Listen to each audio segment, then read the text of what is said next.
காஞ்சிபுரம் பெண் மேயர் மீது நம்பிக்கையில்லா தீர்மானத்தின் மீது இன்று விவாதம் நடைபெறும் நிலையில் நேற்று குடும்பத்தோடு சுற்றுலா சென்ற கவுன்சிலர்கள் இன்னும் ஊர் திரும்பவில்லை.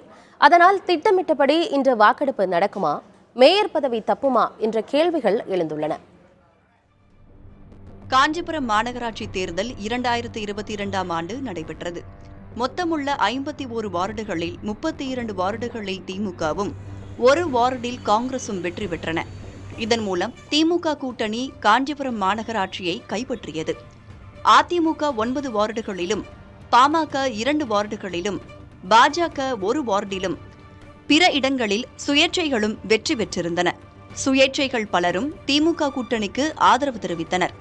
காஞ்சிபுரத்தின் முதல் மேயராக மகாலட்சுமி யுவராஜும், துணை மேயராக காங்கிரஸ் கட்சியைச் சேர்ந்த குமரகுருநாதனும் போட்டியின்றி தேர்ந்தெடுக்கப்பட்டனர். சரிவர செயல்படாதது, நிதி ஒதுக்காதது போன்ற காரணங்களால் சில மாதங்களிலேயே கவுன்சிலர்களால் மேயருக்கு பிரச்சினை எழ துவங்கியதாக கூறப்படுகிறது.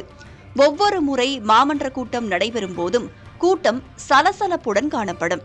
திமுக, அதிமுக, காங்கிரஸ் கட்சியை சார்ந்த துணை மேயர் உட்பட 33 கவுன்சிலர்கள் மேயரை மாற்றக் கோரி 1 மாதத்திற்கு முன்பு மாவட்ட ஆட்சியர், மாநகராட்சி ஆணையரிடம் மனு அளித்திருந்தனர்.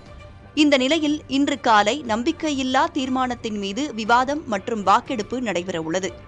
ஆனால் மேயர் மகாலட்சுமி யுவராஜை மாற்றக்கோரும் திமுக உள்ளிட்ட கட்சிகளைச் சேர்ந்த 22 கவுன்சிலர்கள் குடும்பத்துடன் சென்னை கிழக்கு கடற்கரை சாலையில் உள்ள சுற்றுலா தலங்களுக்கு சென்றுள்ளனர். காஞ்சிபுரம் மாநகராட்சியில் மொத்தமுள்ள 51 கவுன்சிலர்களில் 41 பேர் மேயருக்கு எதிராக வாக்களித்தால் மட்டுமே பதவியிலிருந்து நீக்க முடியும்.